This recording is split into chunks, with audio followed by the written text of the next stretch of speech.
Okay, enough of that. Hello, lover. I love that part in Evil Dead 2. Okay, so this is my absolute first video for Horoscope 101, and I am super excited. I got my ash going on here. Totally cool. Um, so yeah, I'm gonna do kind of a, I guess review of the first two films. I rewatched them and really discovered how much more I love them than I even thought. I had seen the movies a couple of times before. They were already kind of like iconic status to me, but really, especially the first one, I was really, really impressed. I kind of have some notes here. I'm just going to make sure that I don't kind of forget to say anything. For me, I'm not going to go into the huge, long recap. Everyone probably knows the story. It is the Cabin in the Woods story. But for the first film, and I guess really rewatching it, I was surprised at how much it really is kind of that good old early 80s horror movie. But I have an issue. Big one that I never knew and no one told me, and I guess it's because I hadn't really done a lot of research. Hello, the first film in the cabin was filmed an hour away from where I was born and raised and lived for 24 years. I think there's even like a Facebook group called Cabin from Evil Dead or something like that, and I don't know if you basically the cabin's not there anymore, but there's the chimney, there's a brick chimney that's left. And I mean, look, very close to home for me, literally close to home, the fact that this kind of was supposed to take place and was filmed an hour away from where I grew up. Huge.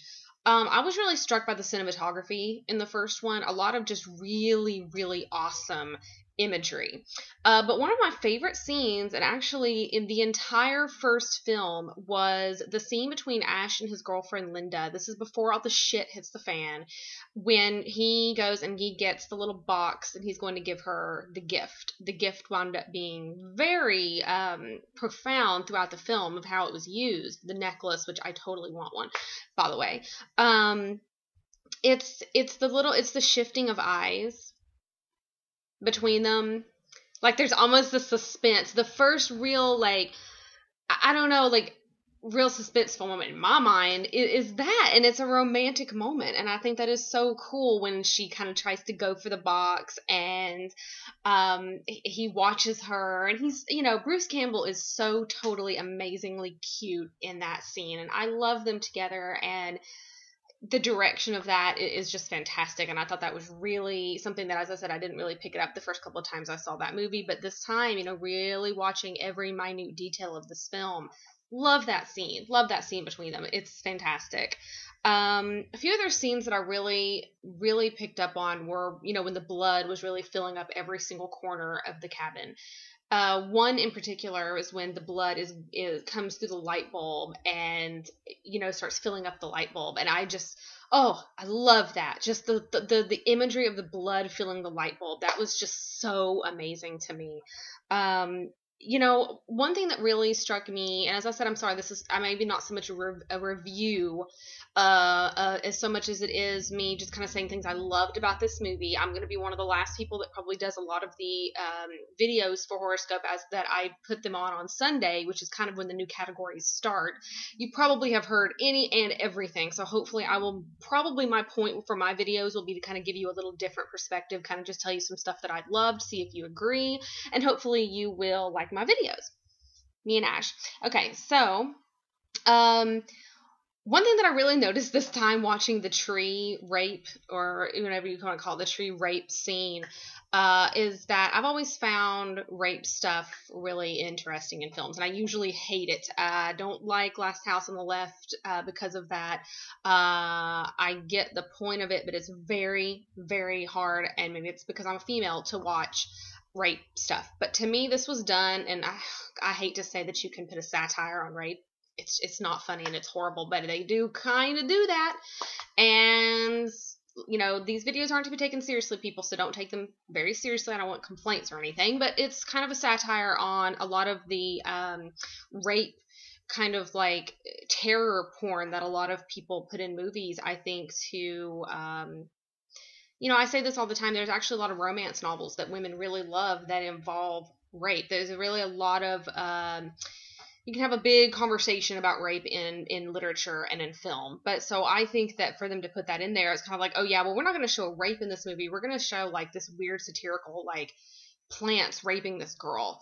And when it kind of starts really happening, she gets this almost like pleasurable screaming look on her face, which I won't even go there. But once she finally decides, okay, I'm tired of either being tortured or tired of liking this, she gets up and finally decides to run away. And I kind of really noticed that this time, is how kind of satirical it was, I guess. And that she kind of for a second acted like she was enjoying it.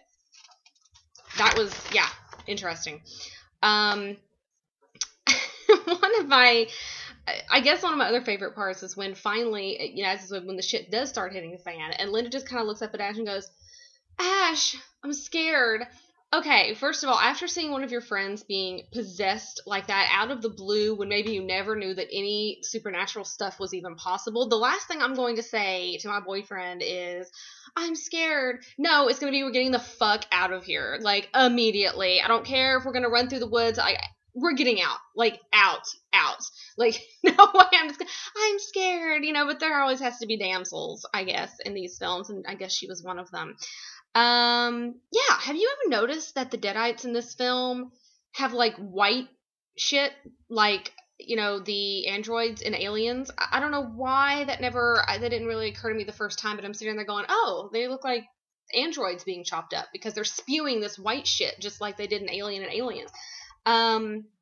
So yeah, I really loved Evil Dead. Watching this, before I even get started on Evil Dead 2, I will kind of say that I do like the first film better. So I guess that kind of leads me into talking about Evil Dead 2. This was definitely more of a satire. I will go ahead and completely admit to you, you can ask my husband, that the first time I watched Evil Dead 2, I had no fucking idea what was going on at the beginning.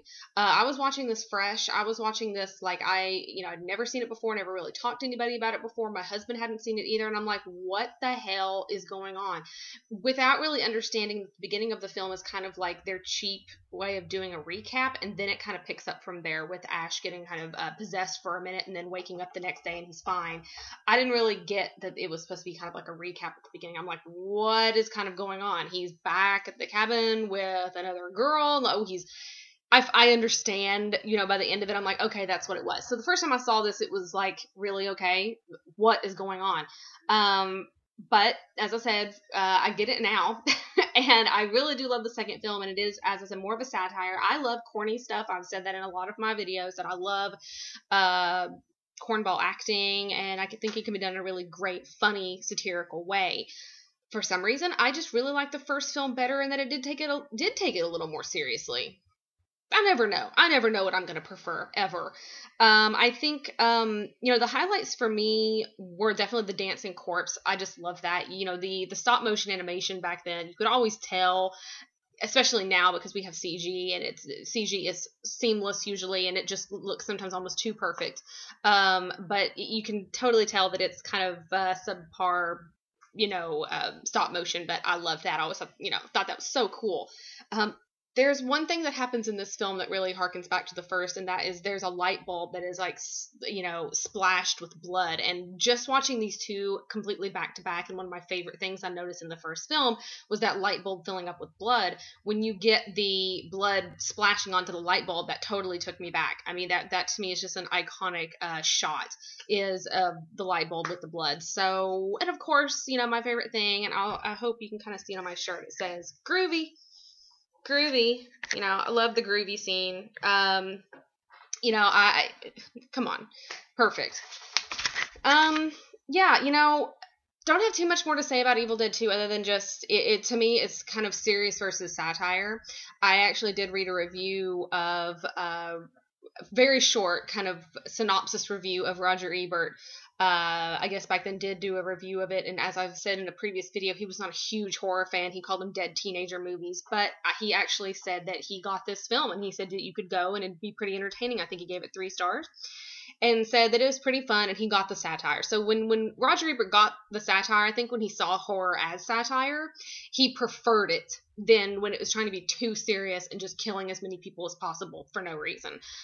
So yeah, that's kind of my quick thoughts, kind of just quick chat with Evil Dead and Evil Dead 2. I was going to try to maybe touch on, the remake and Army of Darkness, but I really just felt like I had a lot to say about the first and the second movies. So I believe next week or I guess this coming week is going to be first time watch films, and we'll see what everybody picks, and I hope that everyone enjoyed my first video, and see you next time.